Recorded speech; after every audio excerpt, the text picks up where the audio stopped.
All right, so this goes out to all the Pixel users. Yes, on Android beta. So Google has released a new OTA update. The Android beta exit no data wipe update for users of the Android beta program.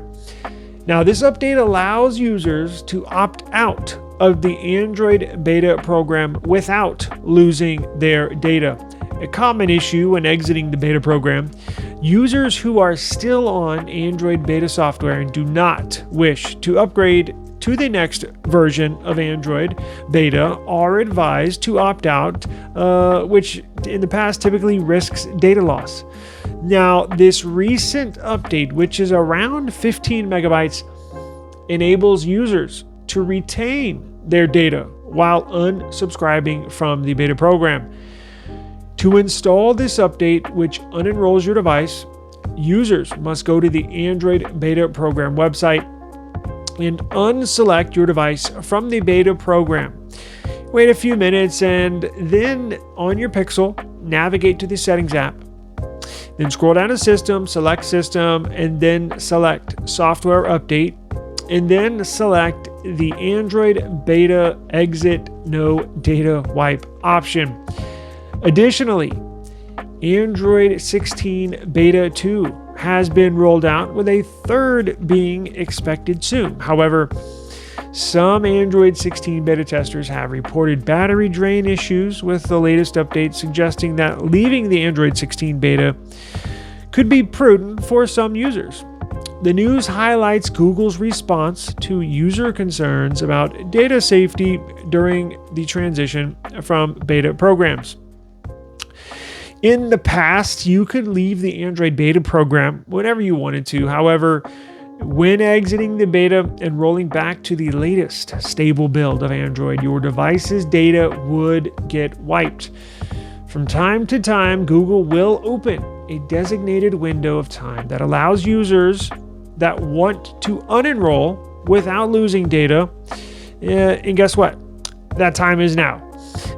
As mentioned, you can always unenroll whenever you want to under normal circumstances, right? But when you leave the beta program, for a full system wipe is required. And again, I'm just making this a point. You will lose all your data if you unenroll outside of the special window that they have designated.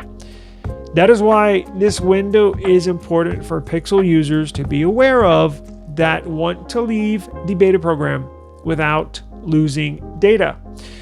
We don't know how long this window is going to remain open, so if this interests you, you might want to exit the beta program ASAP before your data loses you. Now, Samsung, back to the beta program. Samsung has launched One UI 7 beta program for Galaxy Z Fold 6 and Z Flip 6 users, allowing users to sign up via the Samsung Members application. The beta build for the Galaxy Z Fold 6 and Flip 6 is over 5 gigabytes and includes the March 2025 security patches.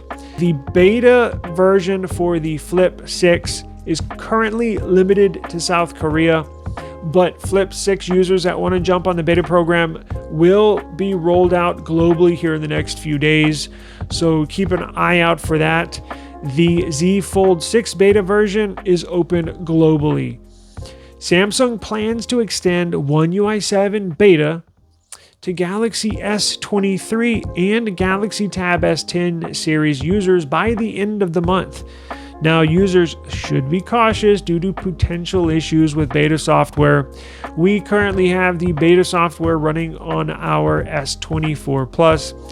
Honestly, I don't have any bugs whatsoever, so take it for what you will, but my experience has been great. So there's news now saying that all 4 iPhone 17 models, the entire lineup of the iPhone 17 models, are going to feature LTPO OLED displays and, drumroll, high density batteries. We knew that was coming. I just didn't know when they were going to jump on that train. It looks like they're getting on right now. So previous LTPO OLEDs were exclusive to the Pro models only. 16 Pro, 16 Pro, 16 Pro Max. Now it'll be across the board. iPhone 17, iPhone 17 Air, iPhone 17 Pro, iPhone 17 Pro Max. Now, the high density batteries were reportedly going to be implemented in the iPhone 17 Air model only, but now we are hearing it will go across the entire lineup. How cool is that? Now, what are high density silicon carbon batteries? Well, we're going to jump into that in a second, but one little piece of information. We know they're going to be high density batteries, and look, they're probably going to be silicon carbon batteries, kind of like what you've seen in the OnePlus devices. We just don't have it confirmed if it's going to be silicon carbon or if it's going to be a variation of silicon carbon, but it's nonetheless a high density battery. So the high density silicon carbon batteries are silicon based anodes, which have a much higher theoretical capacity than graphite, the material used in standard lithium ion batteries. Now, why are they better? Well, they enable for higher energy density. Silicon can store far more energy than graphite can, leading to batteries that can hold more charge for the same size and weight to their lithium ion battery components. Potential longer battery life.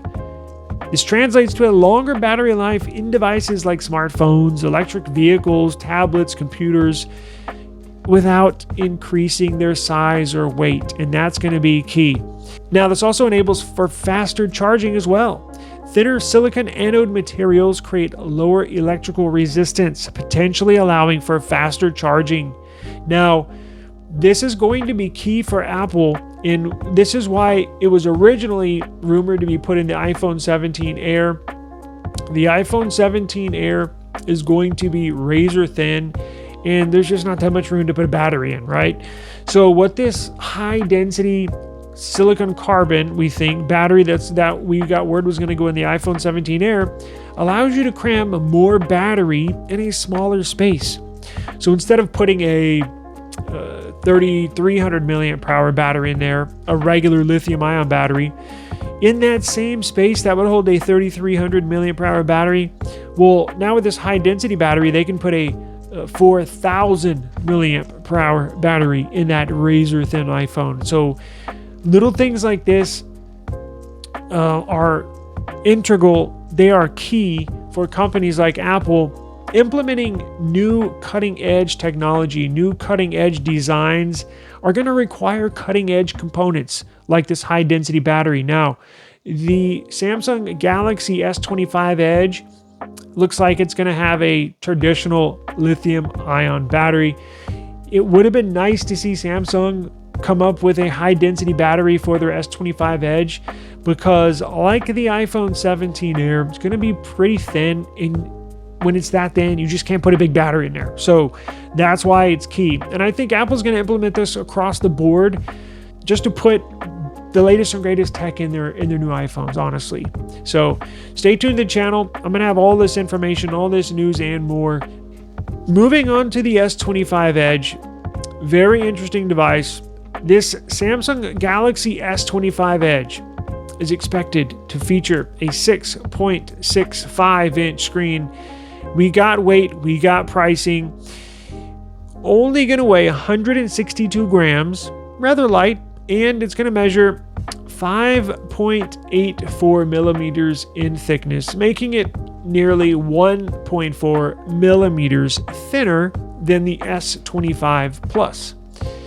The device is likely to include a 4,000 milliamp per hour battery. Now here, check this out, is the price. Price range is estimated to be right under $1,100. So we're looking at $1,099, basically $1,100, making it a more affordable, if closer to the base price of the base model S25. It will be powered by the Qualcomm Snapdragon 8 Elite chipset. It'll have 12 gigs of RAM, 256 gigs of storage. Now, the launch date anticipated to launch on April 16th. They're going to announce it April 16th, and sales are going to begin at the beginning of May. So we're going to see that here coming up really, really soon. Please stay tuned to the eSIM Studios YouTube channel for your S25 Edge news information. We've gotten rumors it could launch globally. We've gotten rumors it could launch globally, but just not in the US. Still not quite sure. Nothing confirmed on global release, or is it going to be available in the US? But as mentioned, stay tuned here, eSIM Studios YouTube channel. I'll make sure to pass that information to all the viewers.